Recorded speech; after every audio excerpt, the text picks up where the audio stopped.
Yeah, they are. Welcome to day 2 of Theorizing the Web 14. This is Reality Bytes Beyond On and Offline. I'm Tilton, I'll be your presider for today. I would also like to introduce Donald W. Taylor II, who is our hashtag moderator. So if you have any insightful wisdom or questions to ask our wonderful panelists, please go ahead and do so. The panel that we're going to be dealing with is the wonderful multiple dynamics of what it means to be either online or offline in the virtual world. Excuse me. And we have 6 wonderful panelists that will be discussing many different aspects of this particular phenomenon. To begin with, we will have Susana and Galan talking about the web as a shopping mall, exclusiveness of access, surveillance, gender mingling, and protests in Saudi Arabia, online and offline semi-public places. This will be followed by Neal Stimler and Stéphane Vial, who will be talking about digital monism, our mode of being at the nexus of life, digital media, and art. Thomas Connor will be third, talking about virtual pop stars and digitization of performance. And then we will finish with Fernandez and Susana talking, is the Telegraph making us lonely? And as we listen to the 6 presenters, please keep your questions in the frame of the online versus the offline. Is it a duality? Is it a spectrum? And listen for the ideas of how we have a sense of presence in these spaces. So Susana, if you'd like to start us off, I would greatly appreciate it. Not actually, I will cross the stream. Yep. Thank you. Okay, thank you for being here this morning. I will try to keep my space. And I will start with the panel. I will bring you to Saudi Arabia, and I will bring you to the September 15, 2011, when King Abdullah of Saudi Arabia announced a royal decree granting Saudi women the right to suffrage in 2005. And the following day of this announcement, the Journal Time illustrated the news with this picture that shows a group of Saudi women waiting for their drivers in front of a shopping mall, and already anticipated that this newly acquired right would have a limited impact in a country in which women cannot drive and need the permission of their guardians to travel, marry, divorce, or work. In relation to this question, barely 3 months before their royal announcement happened, Saudi women activists organized the Women to Drive action to demand the lifting of the ban on women's driving. The campaign was orchestrated, making a profuse use of social media platforms such as Facebook, Twitter, and YouTube. And the day of the protest, on June 17, 2011, Saudi women were called to defy the prohibition by driving their cars, to videotape their drive and post it in the YouTube channel Saudi Women to Drive, and to tweet about it using the hashtag Women to Drive. And this is one of the images of the campaign. On that day and on similar days that followed, these virtual spaces became places in which Saudi women could be seen exercising a right that remains banned in the physical space. In Saudi Arabia, women's right to drive is a particularly sensitive issue, as it would directly compromise the possibility of subjecting women's movement and behavior to a strict scrutiny, an aspect that remains central to a national religious discourse articulated around the protection of women from the foreigner's gaze. Under this logic, the Saudi state devoted part of its oil revenue to create and enforce a rigid system of gender segregation, building and organizing a duplicated system of schools and workplaces for men and women, and creating the corresponding systems of surveillance to monitor them. Alongside these special arrangements, the limited amount of gender-aggregated areas are vigorously regulated. For example, through the enforcement of a dress code that requires women to wear the abaya, and you can see how it looks like, the full black cloak and the niqab, the face veil. To ensure compliance with these rules, gender-mixed spaces, such as the streets, are policed by the infamous Committee for the Promotion of Virtue and the Prevention of Vice, also known as the religious police or mutawin, who are entitled to control public moral behavior, proper dress, and the interaction between men and women.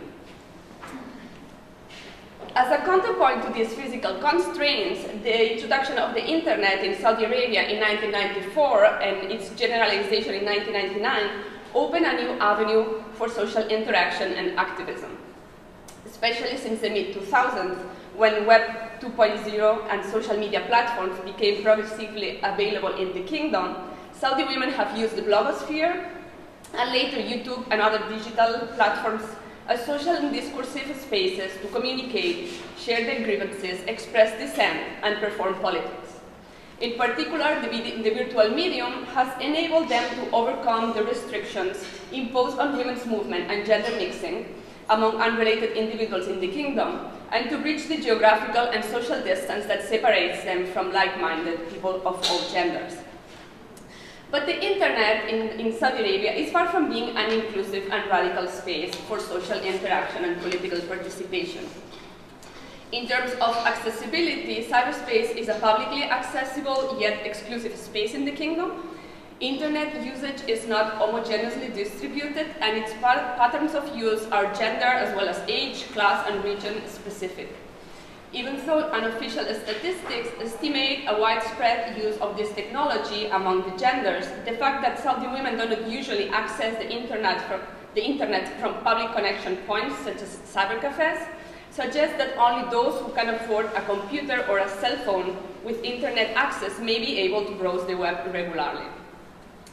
Cyberspace is, as you may know, also a site of intense state surveillance in Saudi Arabia.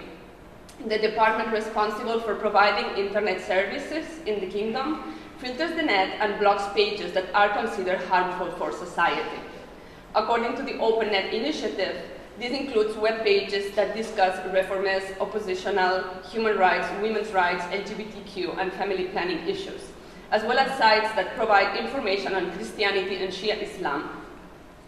In addition, Saudi Arabia has a record of bloggers and cyber activists detained for their online activities, and the country regularly appears in the list of the enemies of the internet. For sure, the web in Saudi Arabia is the... Okay, sorry, just to check that I'm following it. So for sure, the web in Saudi Arabia is not the longed-for space in which societal norms and state authoritarianism are temporarily suspended. Instead, cyberspace is subjected to regimes of state surveillance and exclusiveness of access that remind those that govern offline semi-public spaces in the kingdom, such as shopping malls. In a privatized exemption to the general prohibition of gender mixing, the shopping malls that have mushroomed in urban centers in Saudi Arabia are one of the few places in which unrelated men and women have opportunities to mingle. However, similar to the web, these spaces are not accessible to all Saudis across the economic spectrum, since they are located in suburban areas poorly connected to the network of public transportation. Also, due to the ban on women driving, Saudi women depend on cabs or car rides to reach malls, and only those who can afford a private driver are able to regularly visit them. In addition, malls are as highly controlled as the streets or cyberspace. Their premises are watched by private security personnel as well as by religious police officers who patrol the hallways controlling that men attend the mosque and vendors close shops for prayer times. As Al-Hadar and McCahill have noted, the CCTV surveillance system is used, quote, not only to protect profit, but to protect public morality, unquote. For example, by monitoring women's dress and the interactions between unrelated men and women. In spite of these limitations, the possibility of gender mixing in these places and the absence of alternative public spaces has allowed for the emergence in shopping malls of interstitial spaces with a potential for transgression.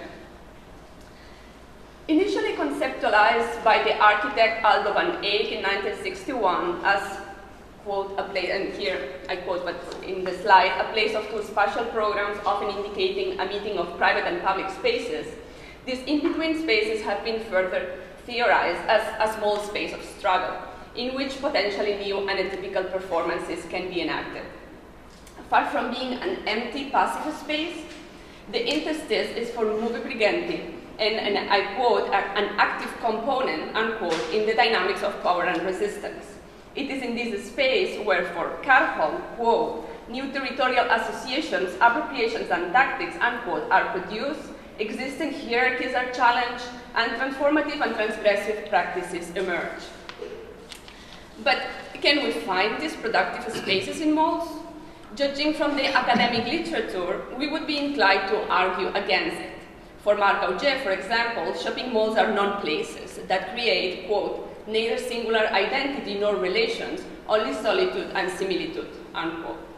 Drawing on Auger's work, for Carhon, these spaces rarely become arenas for interstitial practices, since, quote, territorial productions of the mall are stable and events are predictable and schematized, unquote. Yet, within the walls of shopping malls, Saudis of all genders have managed to carve out spaces for social interaction through different strategies. In order to gain access to shopping centers that enforce family-only policies, for example, single male customers resort to different tactics, like disguising themselves as women, bribing security personnel, or persuading female customers to enter with them. Inside the mall, young Saudis engage in the practice of tagging, exchanging telephone numbers in notes dropped discreetly in front of a person, or with the introduction of Bluetooth-enabled cell phones in the mid-2000s, sending short messages to strangers using this technology. For lack of better spaces to congregate, shopping malls have also become gathering places for political activity. In 1990, for example, the parking lot of a supermarket in Riyadh was the chosen meeting point for the first action that defied the ban on women driving in the kingdom. There, Saudi activists gathered, dismissed their drivers, took the wheel, and drove around the city until the religious police stopped them. Moreover, despite the fact that political activism is not allowed in shopping malls, organizers of petitions for the right to drive have regularly gathered signatures in their premises, and especially after 2011, following the tide of uprisings in the Arab world, malls have occasionally become sites of protest against the arbitrary detention of political dissidents. Similarly, I have 2 minutes here. Thank you. Similarly, despite close monitoring of cyberspace by the Saudi state, the web has emerged as a especially suitable space for the emergence of interstices, in which societal norms can be transgressed and counter-discourses are produced and disseminated, sometimes but not always under the protection of the relative anonymity that this medium affords. An example of these interstitial practices is the case of the so-called nail polish girls.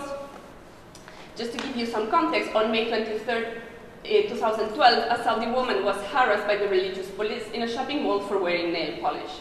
And the YouTube video of her confrontation with the police officer went viral. Yes. Okay. I don't know if this... Okay. Well, you can read the subtitles. And in fact, it's better because then I can continue talking. I only have a minute. Okay. So it is through the multiplication and the reproduction online of individual acts of civil disobedience like this, or the videotape drive of the Women to Drive participants, that resistance becomes collectivized in cyberspace.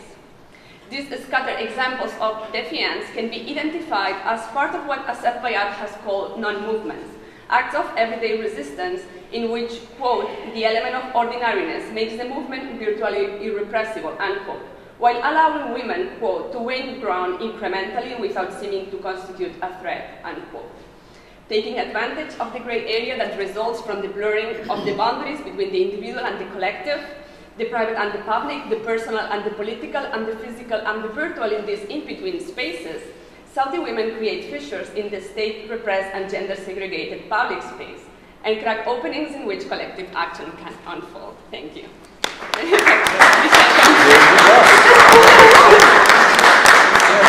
those that are wondering, there's a little clock up here to remind the presenters how much time they have. Very well done, thank you. So next we will go with Neal and Stéphane talking about digital monism, our mode of being at the nexus of life, digital media, and art.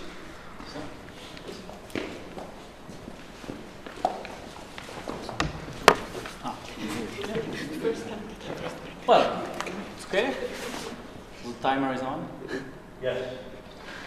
Okay, good morning, everybody. I'm very pleased to be here again. So we will talk today with Neal Stimler about a new concept we're trying to develop, which is digital monism. And this is an interesting story to know the origin of this talk. I presented last year for Theorizing the Web 13 a talk about entitled "There is no difference between the real and the virtual." And in this talk I was mentioning for the first time this phrase, digital monism, in opposition to digital dualism. And Neal, as you can see there on those tweets, agreed mostly on everything I said, and then we agreed to develop together this year a little bit more this idea, joining the theory to the practice. So what is the goal? So we are theorizing the web, so it is about theory. And the theoretical heart of theory is generally metaphysics. As I am educated in philosophy, I wanted that this talk is related to metaphysics issues. So metaphysics hides in everyday life, and this is what we want to make understandable, and we want you to feel this metaphysics in everyday life. So I will start with a few principles, especially about the origin of this digital monism. It is just the antithesis of digital dualism, as I said before. And digital dualism, as Nathan Jorgensen, just entering the room right now, said 2 years ago, is the belief that the online and offline are largely distinct and independent realities. So digital monism considers that digital dualism is a fallacious mainstream metaphysics, which comes from, that's what I said last year, the ancient Platonic division of the real in two. And in opposition, of course, digital monism is much more an open scholar, maybe, metaphysics, revealing the truth about our lived experiences. So now, what is it? We can say that digital monism is a metaphysical postulate that our human world is inseparably digital and non-digital, online and offline, or in obsolete terms, real and virtual.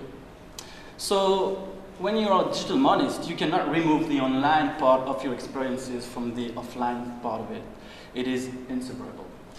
So we would say that the human world, according to this view, is a digital center, hybrid environment that tends to form a single, continuous substance, as we say in metaphysics, whose name is simply reality.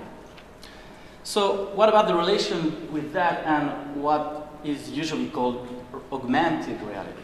Finally, if we go further in this way, we will see that augmented reality is a kind of pleonasm, because reality from a metaphysical point of view cannot be on the increase or on the decline. Diminished reality does not exist. Probably neither does augmented. So the online and the offline are parts of the same digital monistic reality. What about the relation also between the other notion of transhumanism? Transhumanism can be also considered as a pleonasm. And this is what the old contributors at the Cybergology blog used to say, which is that technology has always been involved in the construction of the human reality and of the human capacities. Humans have always existed with technology, and technology has not existed without humans. So, next one maybe. So now, interesting is also to make a clear distinction between another famous phrase for a few years, which is digital humanities.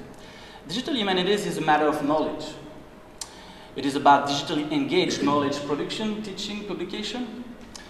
But digital monism is much more a matter of reality. It's much more grounded in ontology. So it is much more about digitally engaged lived experience, so it is more holistic. It means that it includes globally all kinds of experiences, which means scholarly experiences, like in digital humanities, teaching, publishing, everything, as a component, but also, and Neal will talk about that, museum experiences that can be considered as another component of digital monistic lived experiences.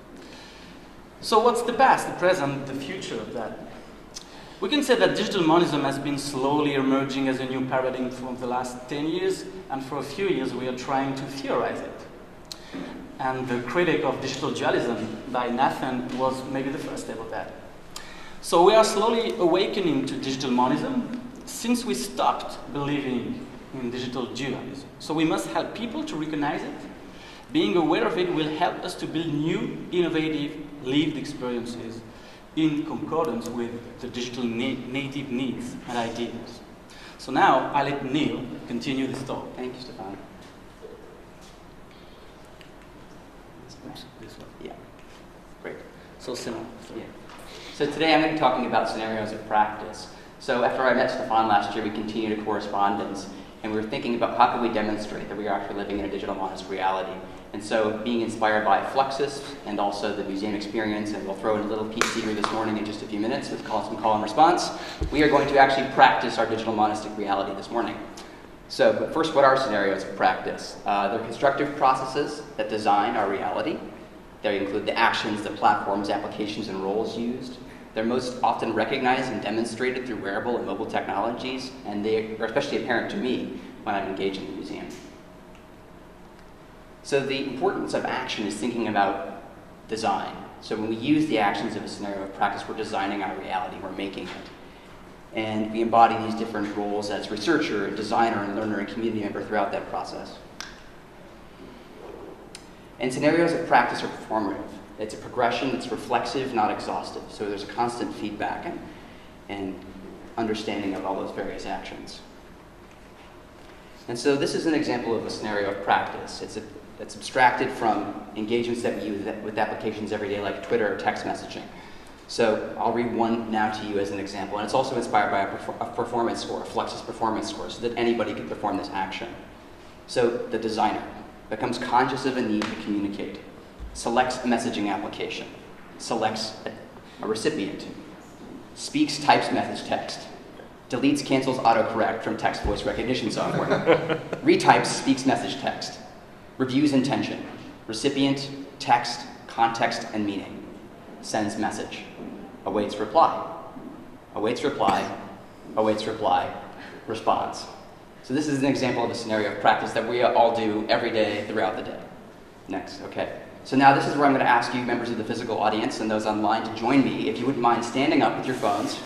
If you're so inspired, if you had your coffee, you can sit as well. But we're actually going to do a scenario of practice together right now. And so I'm going to read out the actions to you, and you can take a picture with me, and then we'll share it with a hashtag that's posted on the top of the screen there. So the designers, which is all of you, observe a scene, which is our room. We select a media making application. It could be Instagram, it could be Twitter, it could be anything else you like. Captures an image. Let's see those images being captured. Excellent, excellent. Okay, and now if you want to apply your favorite filter, you're more than welcome to. And you can select your favorite social network. Excellent. And describe it with the tags listed there or anything else you want to say about the experience. And publish the image. You've just gone through a scenario of practice in a digital monastic reality. Congratulations. Okay. Next. So, yeah. There's two other scenarios I have listed here. You can view them on the slides later. One is knowledge design, thinking about how we search for information online and build our knowledge. And then another example is also what I'm calling journey design, which is using a mapping application. And so now I'm going to bring it back to the museum, as Stéphane was saying before. So I work in the Metropolitan Museum of Art here in New York in digital media, and spend a good part of my day figuring out how to connect people to the content of the museum, but also walking through the physical space of the museum, interacting with the public, interacting with scholars. And so I view the museum as a digital monist toolkit. This is sort of inspired by the idea of a Flux kit. Fluxus art from the 1960s. So, and museums for me are critical sites for identifying digital monist experiences, because we have all of history, all of the collections of the past, the creation of the past to inform us. And we see those very same processes, scenarios of practice of design and making with different tools and mediums of the past. And we can understand the museum, therefore, as a site for contemporary creation. A museum should be a place that inspires and activates our creativity right now in the present, using digital monist tools and realities. And so now we have some conclusions. And so, as you've been talking about scenarios of practice, they're the processes by which we design our digital monist reality. Yeah, and this is how we live each day. I was speaking about feeling the metaphysics. I hope we succeeded in try to feel it. And this helps designing the present and tomorrow. So all the other aspects of the digital technology as cultural, economic, environmental, political, ethical, social, a lot of them are discussed in those 2 days here, are informed as well by understanding digital monastic reality from a metaphysical view. And museums are the key sites for awakening digital monism, and they can help people recognize the metaphysics of our age. So if you have a time while you're in New York for the conference, go to a museum, your favorite one or a new one you haven't tried before, and try out the scenarios of practice, map your journey, send a text message, send a tweet, take a picture, and share that experience with people. Here's some references from various things that informed our talk. Share it. Our work's Creative Commons, so you can share it around the web. And those are just our personal comments. And thank you. Thanks. Thank you. You're well done. Thank you. So our next presenter is Thomas Connor, who'll be talking about virtual pop stars and the digitization of performance. So we will be changing gears a little bit. Don't sit on that, that would be kind of bad. Where do we go? Right. So you have, oh, sorry, easy thing. This part. So we get there, and we go. That'll be the part that I should have set up as your noble presider. Okay, just go there. Where's that up there? Oh, okay. Okay. Hi, good morning. Thanks for coming. I'm Thomas Connor. I am a first-year PhD student in communication at UC San Diego. I am here after a 20-year career as a pop music critic, most recently at the Chicago Sun-Times. This survey kind of goes hand in hand with my former career. In my professional work, I studied human pop stars. Oops, I'm going ahead, aren't I? In my graduate work thus far, I've studied. Hang on, how did this jump ahead? Can we go back? This somehow got way ahead in the presentation. Don't look. Spoiler alert.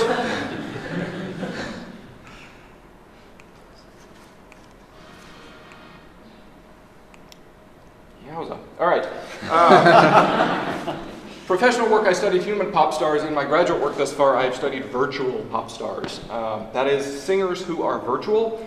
They're usually digital, animated, projected kind of characters, but who perform for humans in our reality. There's no VR equipment required, no goggles, no gloves. What I'm talking about today is virtual reality entertainment that brings the virtual out of the box, off the web, and into this kind of space. You don't have to go to the virtual is sort of coming out to you. So I'm guessing in this particular sort of environment, most of you have seen the video, or maybe in person, of the Tupac hologram, yes? April 2012, at the Coachella Music Festival in California, rapper Tupac Shakur joined his old frenemies, Dr. Dre and Snoop Dogg, on stage to headline the concert, which was an impressive feat only because Tupac had been dead for 16 years. What you're seeing is a digitally animated, nearly photoreal projection of a character onto a transparent screen situated on the physical stage. You can't see Dre and Snoop Dogg, but they're in the dark, sort of there behind, on either side of him. The projection equipment is hidden from view. The screen itself is invisible from the crowd. It's a two-dimensional projection, but from the vantage point of most of the audience, especially in the dark, it appears to be this 3D body. This was a huge success. It's highly tweeted. It got more tweets than any of the flesh and blood performers at the festival. I call him 2.0 Pac.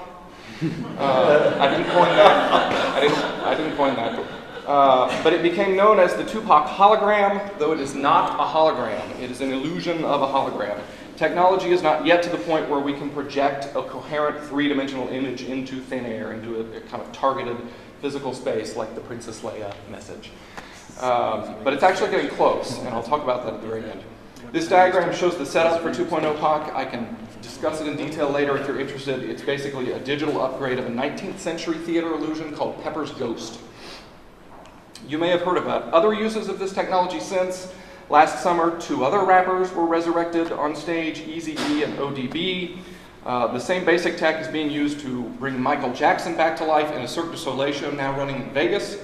And just this month, Janelle Monáe and MIA performed a virtual duet with each other's hollow selves. Janelle was in LA, MIA was here in New York, and they danced and sang with each other. Each of these is a digitally animated character presented on a screen for a localized audience. Merely the latest version of this kind of animated performance.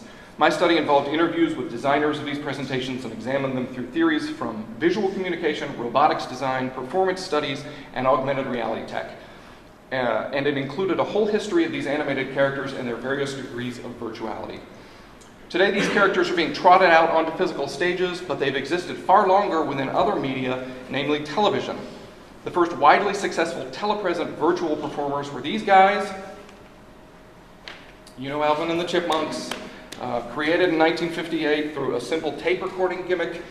They had a song called the Chipmunk Song, which was a huge #1 hit. It sold 2.5 million copies in a month. It's weird to think that was that popular, like across age groups now, but it was. The Chipmunks established a cash cow template for animated televisual pop stars. Their music was mass-produced behind the scenes, largely anonymously, and it was packaged for both TV showcase and mass-market record sales, as well as other transmedia expressions of the narrative.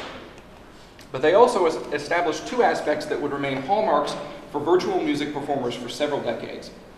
First, a strict adherence to performer narratives, as defined in this really great study of the Muppets. This is why I went to grad school, people study Muppets. Meaning that the characters themselves are performers. The characters that you're watching in the narrative are singers, actors, etc. This is key, I found, because a human performer, particularly the actor, is a cultural archetype that is prepackaged with certain assumptions. It's a person already straddling the boundary between reality and fantasy, and able to permeate the same liminal space in which virtual performers ultimately are also actualized.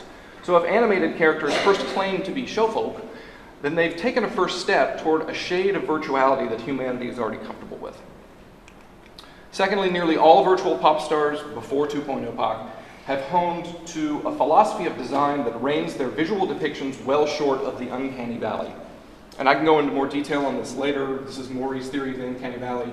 The more human-like a representation becomes, the more okay we are with it, until it gets to a point where it kind of creeps us out and we don't like it. If you've seen the Polar Express, you had that experience.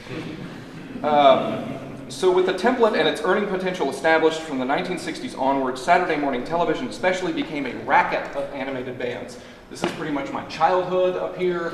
The Impossibles, the Banana Splits, the Chattanooga Cats, all these great, crazy Saturday morning cartoon shows.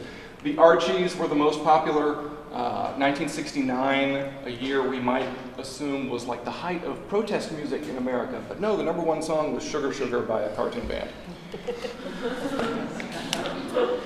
By the 80s, you had Jim and the Holograms, an animated series about several girls who transformed into rock stars with the help of holographic generators in a pair of earrings. They just greenlit a live-action movie of this. I'm very excited. But beyond the commercial side of marketing the TV show's music with records, some other cross-currents were just beginning. Producers had numerous requests to tour the Archies. They couldn't figure out how to do it. The Banana Splits, though, did tour. They hired actors in various cities, put them in costumes, and they mimed to a pre-recorded soundtrack. They even handed out autographed photos. The Josie and the Pussycats TV show featured music created by a band that recorded 6 singles on an album, the cover of which showed real human singers, the blondish Cheryl Ladd, later of Charlie's Angels. But the album stiffed, so the tour was scrapped, as were the show's original plans for the human band to perform the songs live at the end of each animated episode. That would have been an early kind of animation-human hybrid performance, prefiguring what we've seen so far this century in bands like Death Clock from the Cartoon Network series, and of course Gorillaz, both of which perform live concerts mixing screened animation and human musical performance. The cartoon quartet Gorillaz began touring immediately and pretty ambitiously as a virtual band. Gorillaz tours began with the human band playing completely behind a screen which showed the animated visuals. The setup evolved over time until by the 2010 Gorillaz tour, the human musicians were no longer hidden at all. This is kind of in the middle of that. After Gorillaz, though, and here's where we get back to the future, so to speak, and start bringing this back to the web. Since 2007, in Japan, this young pop starlet has grown remarkably famous. Her name is Hatsune Miku. She's had hit records, film, video, very high-profile spokesperson gigs for Google, etc. She also performs live in concert, once for an audience of 25,000 people. Big news earlier this week, actually. Lady Gaga announced that Hatsune Miku is going to be her opening act on her US tour, which starts next month. And she has no corporeal existence. She is an animated character, specifically a digital software agent. Not an avatar, which is a functional and usually real-time representation of an actual person, but an agent, which is a representation of software. Miku began life as a marketing character. She was a face designed for the box of a piece of software called Vocaloid. Vocaloid is a voice synthesizer. It's its own marvel. It's worthy of its own presentation. Users of the software input music notation and lyrics, and the software sings it back to them with a digitally sampled voice. A Japanese company called Krypton Future Media created a website where users could upload and share their creations made using the software. And they did so. Users began uploading songs, but then they also started sharing visual art and videos and fan fiction and choreography and all manner of creativity based on and related to this character that the company had slapped on the box. So Krypton took the next step and utilized the same basic technology that eventually realized 2.0 POC on stage. They presented Miku live in concert for the first time in 2009. And here's kind of what that sounds like.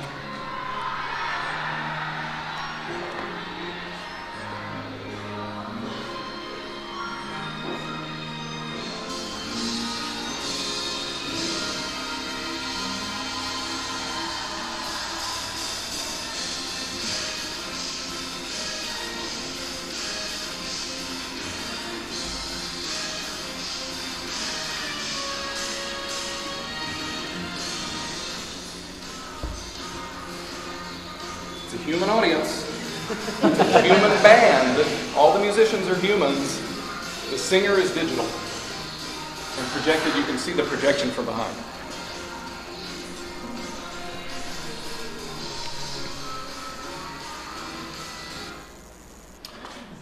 The kicker to understanding the Miku phenomenon. While the stateside gimmicks thus far have been the province of a handful of entertainment companies who generated the content of the performance with behind-the-scenes professionals, Hatsune Miku is an embodied, open, crowdsourced content system.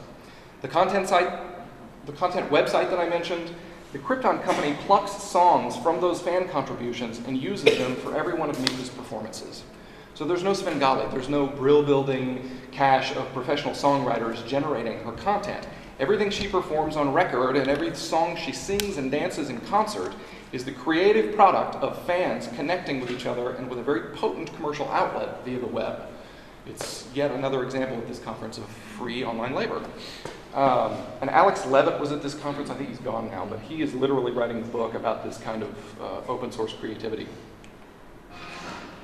In the end, the characters represent the concept of cyberspace eversion. I'm saying eversion, not inversion. That's less a turning inside out than an expression of this world through the digital one and vice versa. It's a word I first encountered in William Gibson's fiction, pointing to the false dichotomy of the concept of cyberspace as separate from the world of this physical reality, and it's relevant to the anti-dualist work of Nathan Jurgensen. I'm citing him too, as well as the previous presentation. And I'm out of time, but these you got an extra 30 seconds because you had the flaw. Okay.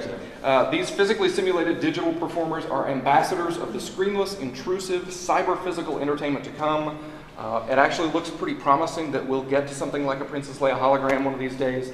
Last year, researchers at Hewlett-Packard successfully tested a small display that produces a stereoscopic illusion of a three-dimensional object hovering in real space above the screen, viewable from different angles without glasses.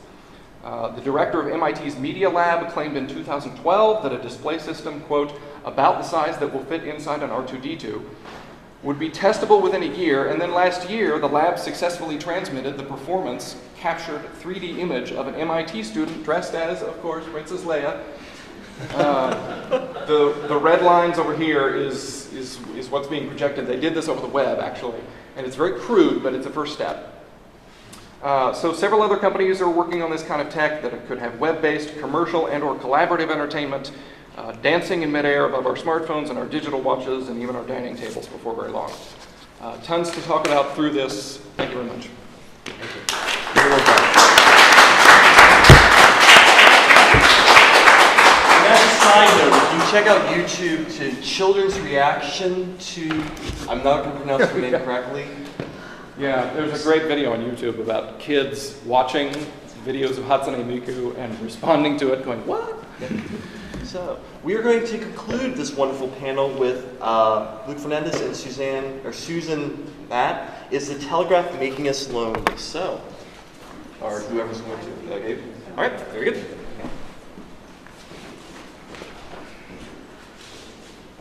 Oh, whoops. Yes. Yep, you're fine. Go back to our normal.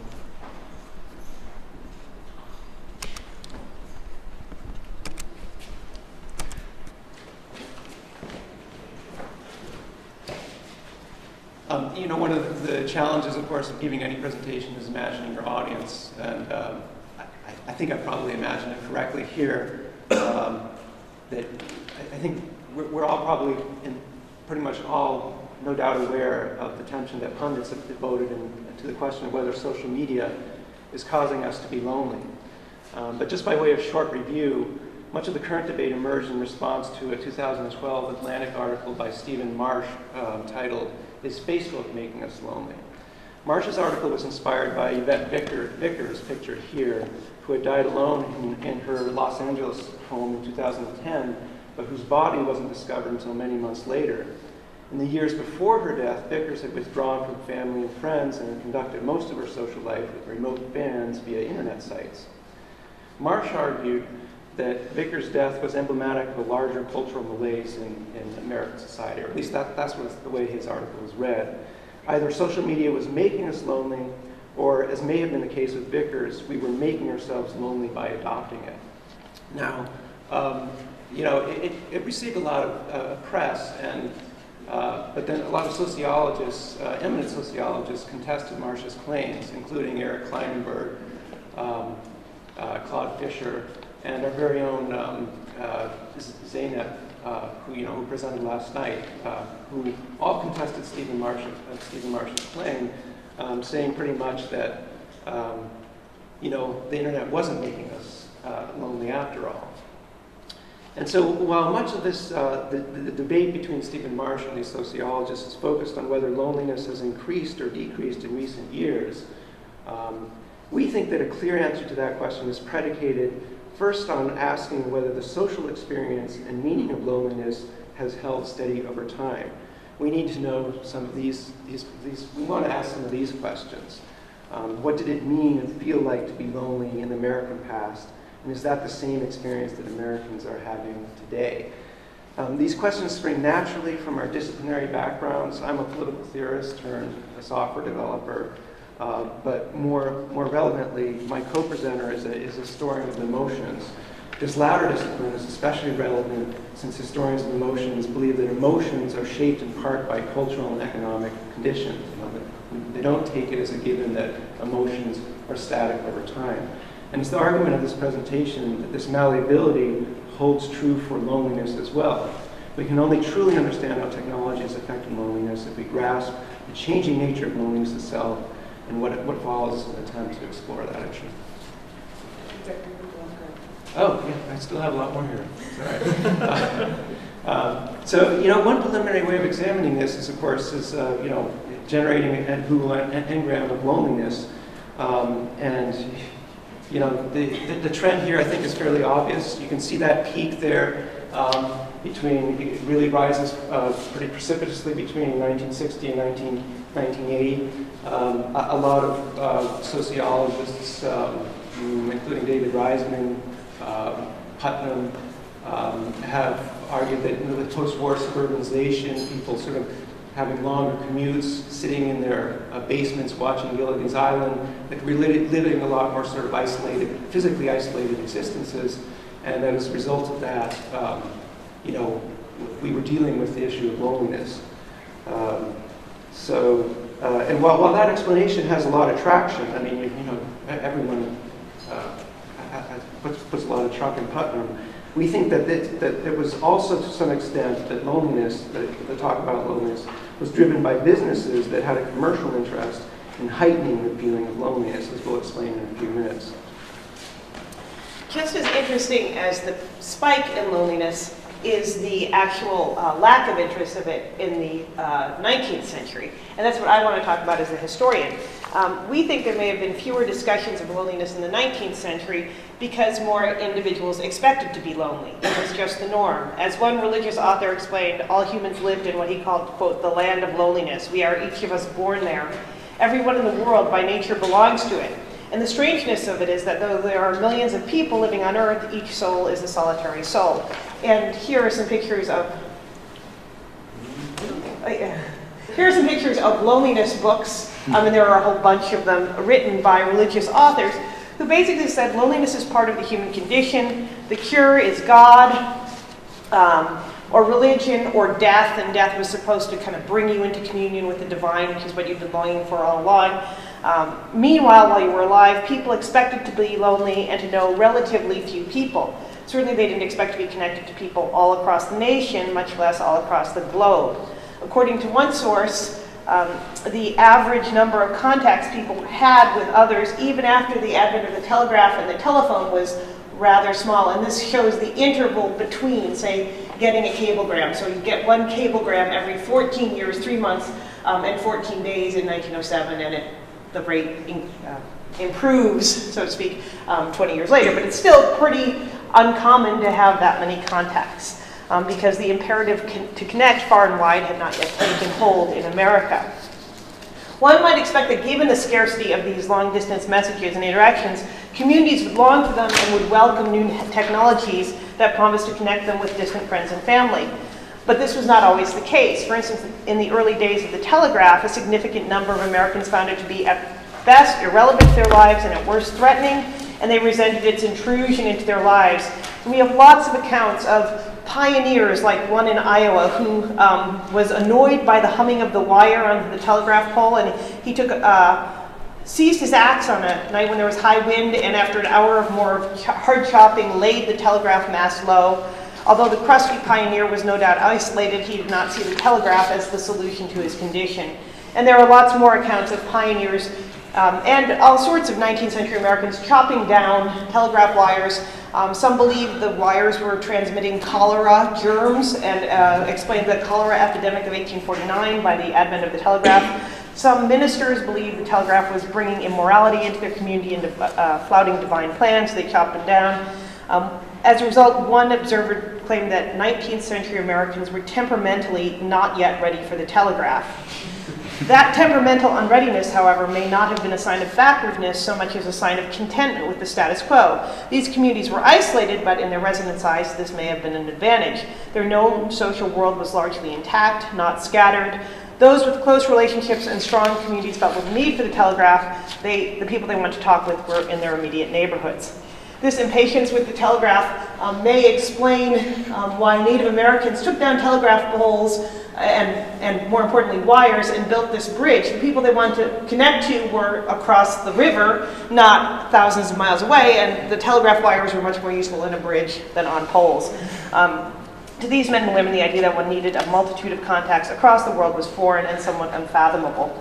Now, to be fair, of course, or one more slide actually, continues in the 20th century. This is an article from the Vermont Phoenix about people chopping down telephone poles. So once they come to, they're noisy, they're intrusive, people don't necessarily want them. This is Vermont, 1910. To be fair, of course, some people do welcome telegraphs and telephones, and it seems in the 19th century, particularly people who had scattered kin far and wide and longed to be in touch. But there are high hopes for connection via the telegraph and telephone didn't always pan out because in the early days, telegraphy and telephony were so expensive, and they were marketed to businesses rather than individuals. Only gradually did telegraph and telephone companies realize the profits to be made from electric sociability, and once they did, they lowered their rates and began to aggressively promote these uses. This is after Western Union lowers its rate for messages. They say you can be in contact with home and family. This is an early AT&T ad. Telling you that your family doesn't need to be scattered. You can all be joined together. So this becomes a new marketing device in the early 20th century. So these ads were only the beginning of communication companies' efforts to highlight sociability and problematize loneliness.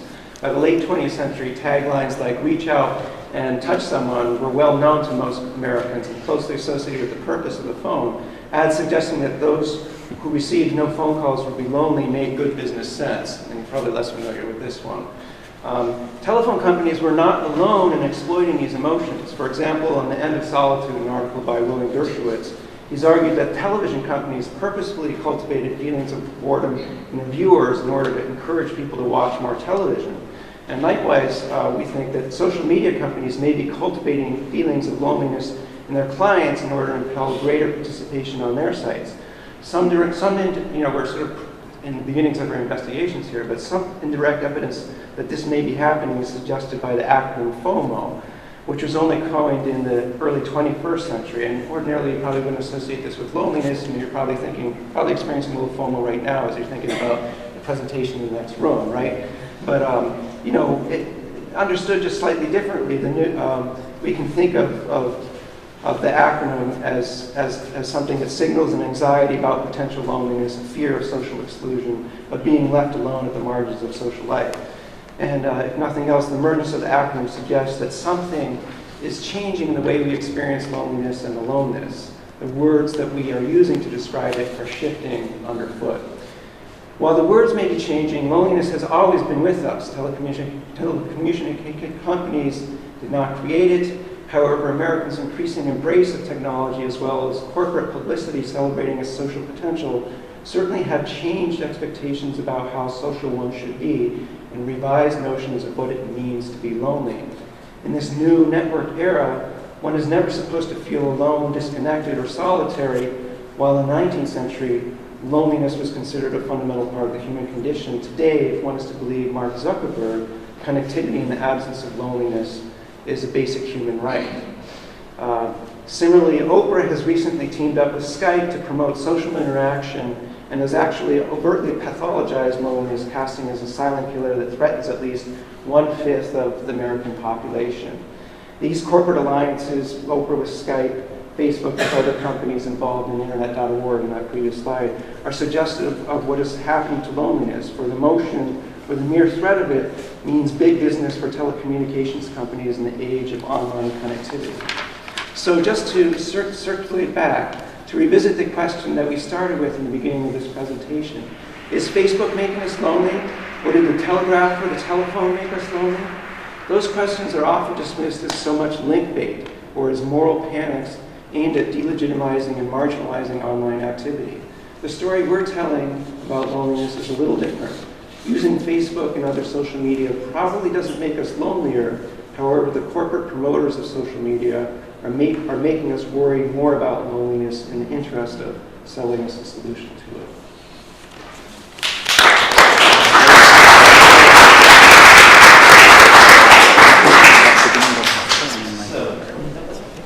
So, I'd like to open up to the floor. If there are questions among you, please address.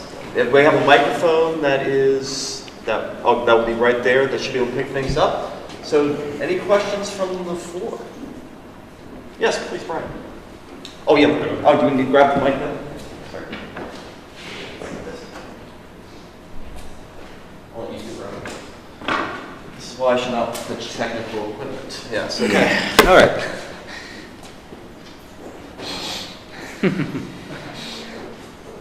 Hi. First, I thought it was a fantastic panel. So thank all of you. But the specific question I have, if I could just start with one, is for Thomas. And my question is, at one point you alluded to the sort of free labor component of this sort of turn to virtual pop stars. I'm curious how much you or other people whose work you're interested in engaging with are curious about taking that further, about sort of broader automation of labor that all kinds of sectors and industries are feeling lots of anxieties about as human laborers, whether they're in retail, education, hell, even medical doctors now are starting to feel a little bit of anxiety about robots and other things doing their tasks cheaper and more efficiently. Is there any sense from you that pop culture stars, not Lady Gaga having them as an opening act, but maybe saying, oh, this might be taking food out of my mouth down the road? Any sense that that's on the horizon for anybody, or is it not yet the next Napster that they're terrified of? Yeah, I don't know if there's a sense of worry among artists like that yet.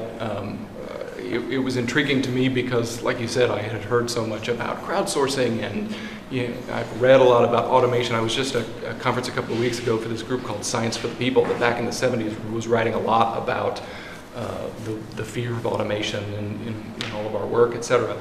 And this was the first time I had really run across something that brought that into a creative component. I haven't really run across anybody that's talking necessarily worried about it. Towards the end of my professional career in newspapers, I was starting to try and throw that into interviews, and a lot of people just hadn't heard about it yet. It is an intriguing notion that, if I were a songwriter, yeah, I'd be worried. Because again, this is a content generating sort of thing where, the company, and I don't really have a sense of how the company reacts to this sort of thing if they saw this, if they planned for it, or if they sort of, if it sprang up and they went, hey, great, we've got all this content being generated and we won't have to write the songs. Some of these are good enough, we'll pluck them out, make a new deal with the person and send it on. It's less work for us. I don't know. So if no one else from the floor has a question, I guess the one thing I want to address is I think most of the panels, one of the common themes was the sense of place. With Susana, as you were talking about the shopping mall sort of being the placement of this discussion, the museum, a pop venue or arena, and maybe even nothing as a place. So do you get a sense, if we're talking about this sense of presence online, that a real world place adds or diminishes from that sense of placement? And if anybody wants to jump in on that question, I would like to hear an answer about what your perception of place and presence is as a connection between the spectrum of the on and offline.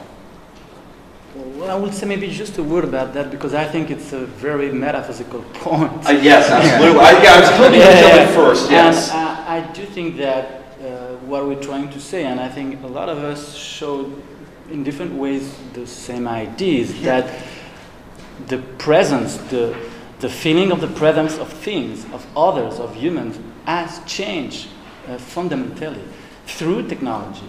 And what you showed on stage, for example, for concerts, it is exactly a good demonstration of that also, how presence usually occurs on places. But yes. So places are different, presence is different. That's a major philosophical issue of our age, I think. And both the museum and, as I was mentioning in the scenarios of practice, are platforms, right? But the platform is the unifying ground. So the museum experience on site is a connected experience to the digital monastic reality of that experience. So they're fully connected, fully engaged. I wouldn't privilege one over the other. I would value them equally. You guys would like to add? Yeah, please. I was when I first started seeing some of this virtual performance stuff, I was intrigued because I think I said something about this in the presentation, that it doesn't require any new or much new knowledge for the user in this case, because you're going to a concert hall. You've been to a concert hall before. You know what the expectations are of that place. The thing that's changed is the performer on stage. And at one point in the study, I actually was arguing that this won't be so drastic a change for a lot of people that we think it is, because after covering concerts for so long, I can tell you that most of the arena shows that you're seeing are already so computer controlled that the person on stage is already pretty much a flesh and blood agent of the computer system running the lights and the sound and everything else. And so it's not going to be that drastic a change if the figure on stage becomes bits instead of atoms, you know what I mean? And well, for me, space is becoming increasingly important in my research, and especially when looking at online, offline, how usually in most of the articles or studies, even research and academic and even journalistic accounts of the Arab Spring and the Arab all about how social media have contributed. But I'm more interested in which spaces we can find in social media that can play a different role. And here I focus on comparing it with shopping malls, but in my research I focus more on the campaign, the Women to Drive campaign, and here is especially important how the bodies, the virtual bodies in this case, but the bodies of women congregate online, because it's not just kind of clicktivism or a kind of participating by sharing, but by seeing these bodies that have been driving offline, that we see the representation online. And it's the space of YouTube that becomes the space of protest. Anybody else from the floor? Because otherwise I can ask questions all day. I'm very happy to do that. Please, go ahead, demo. Our hashtag moderator has a question. So there's seems like there's two directions to come at the problem, and I think that one, people have an inclination to look at digital dualism and say, well, let's reify the virtual, let's degrade this idea of cyberspace. But can we come at it from the other direction? Is there a trend? Can you think of instances in your work where we're sort of dispersing the material? I mean, I think you already addressed that with respect to, what we think of as material pop stars are actually very are in fact flesh and blood agents already, but can any of the other instances from your work? I think in museums in the history of art, for example, you can go back to photography, right? So the first time that the Mona Lisa was put on a poster or put on a postcard or was photographed or exhibited, we've had that continual relationship with that image over time. Now that happens with digital tools, so it's a continued part of that journey. So I think the digital is part of that evolution of connection.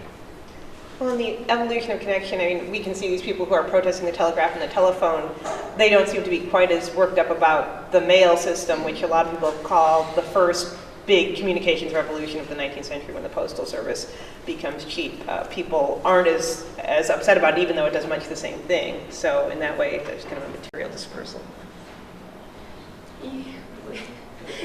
Well, for my research, the materiality of the bodies is very important. But these bodies that were protesting, driving in this day of protest, the women to drive protest, they were driving in very different spaces of the kingdom. So they would drive, some of them in the middle of the night, other in the morning, and then other in one corner or the other.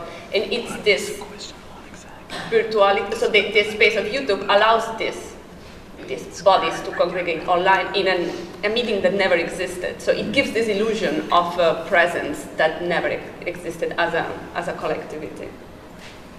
Okay, and I believe Nate. I also wanted to jump in on that question. I think that's a really good question, and maybe another way that we can think about it is in sort of a less literal way, like, oh yeah, this is really, okay, the digital is real, we can talk about that, and then we say, well, this here is virtual too, because look at all the glowing computer screens or something like that. And I think we can think about it a little bit, maybe a less literal, less technological way. So for instance, the fact that when you hear somebody say something really smart right now, you want to tweet it. Right. Right, so that's an example of how the digital or how the technical is embedded in our own perception, our own phenomenology. I think that's a good way of getting at the question of the virtuality of the physical, of the face-to-face, how technology and digital changes, is so deeply embedded into the material here, is to even in our own consciousness and our own phenomenology. So I think a good way of approaching these questions of digital monism is through a less explicitly technological, like literal sense, but thinking maybe a little bit more socially and culturally and phenomenologically as well. Or go ahead, no, please, Tom. I was going to say what you're talking about has a lot to do with meaning making. Yes. When something, in order to sort of cement something as meaningful to us, we tweet it, we do the selfie, this is the way we sort of. That's the practice. I said cement it, but that's not. that's maybe a bad metaphor for that. But you're talking more of the practice or the praxis, because I think the little experiment, for lack of a better term, of what you had us do in terms of the placement, I thought was absolutely fascinating. So if we're talking about this idea of meaning making, or the sense of putting something in context of an overall event, does DM allow us to really put the context of the event in whatever network or whatever ways that we can do that? So we're talking about putting it on Instagram, because you said put it in your own social network, whatever you want to do. So taking the meaning from the event and transmitting, does DM deal with that, do you believe? Are you saying that it's distributed or diluted in some way? Or? Probably distributed, I guess, is kind of the question I'm trying to ask, yes. I think those contexts would be connected, but just as when we communicate one-to-one or with a group of people, there's always different types of connection. So right. I don't see it as being any different. Okay. Right. Anything else from the floor?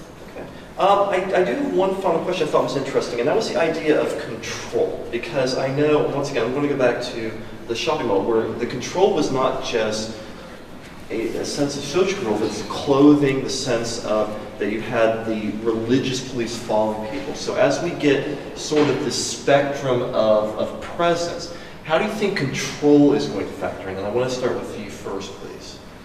Well, as I mentioned, the internet in Saudi Arabia, it's the most surveilled space. Right. But at the same time, in the case of the Women to Drive protest, I find particularly fascinating that it's through the use of the traditional clothing, the abaya and the niqab, that they can remain anonymous when they protest. So that there is also some kind of play with this, the tools of constraint, like the traditional clothing can be also used as a matter of challenging by not showing their faces, but being present in the internet.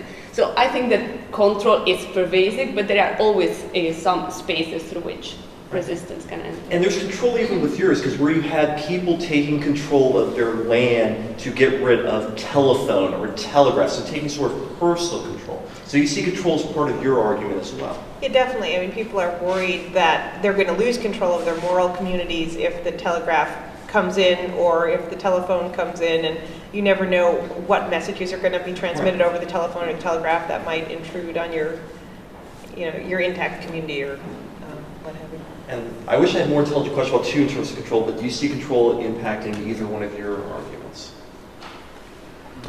I think Thomas, maybe with yours in terms of control of content. Sure. I mean, the user of this kind of system certainly feels more control. As a pop music fan, you feel more control. And the couple of Miku shows that I have been to, there is a sense that a lot of people feel some extra level of participation because they might have submitted a song. Right. They might have put something into that system that they're sort of wondering is going to come back out. Now, of course, they would know because the company would have contacted them, but right. There is this extra sense of I am part of this in a way that I'm not with Mick Jagger or something, Yeah. And you're not going to get Mick Jagger to release your fan-based music. Yeah, send Mick Jagger your song. See what happens. I mean, that's... I don't think that would work. So, yes, please, Brian. No, please, absolutely. This question would be this directed immediately to Liz and Susan. Something came up that was interesting. You mentioned there's anecdotal or sort of marginal little conspiratorial evidence that social media sites or other sort of companies might be actually promoting or cultivating things to make people feel this kind of loneliness, this sort of codependent relationship to the technology so that they become more enmeshed in it. And it just made me think of all the things you hear outside the digital realm when people are saying things like, well, they put these chemicals in the McDonald's Happy Meals so the kids crave them, or they put this chemical in the chapstick so it makes your lips dry, so you get more chapstick. So I was curious if you saw these as just sort of that same kind of corporate greed mentality, conspiratorial or real, now in the sort of digital realm, or is there something fundamentally different about it, or do we even know enough yet to say? I think our investigations are preliminary here. I think we're more offering just that up as an example of the way that emotions are not static and do change over time, and that we do need to look, that they don't just arise internally, but they're shaped by the world around us, including corporations. That may be only one small entity that's affecting it. Yeah, you don't want to go down. I mean, your caricature associating with the McDonald's thing is something that I think we probably do need to be careful of. It's just not becoming simple Marxists here. And there's also, for lack of time and space, we left out a section where we also think that kind of the way we do business today, which depends on teams and sociability and in constant interaction, that's a different kind of way that capitalism is shaping sociability and requiring it, whereas if you look at sort of the rugged individualist of the 19th century, loneliness is more built into that experience than the corporate team, where we don't even have individual desks or individual offices, we just have shared ones. So, there are different ways that capitalism, I think, is reshaping or at least influencing our psyche. I think that is a perfectly wonderful way to wrap up the panel. So if you would not mind, would you please give our panelists a wonderful round of applause?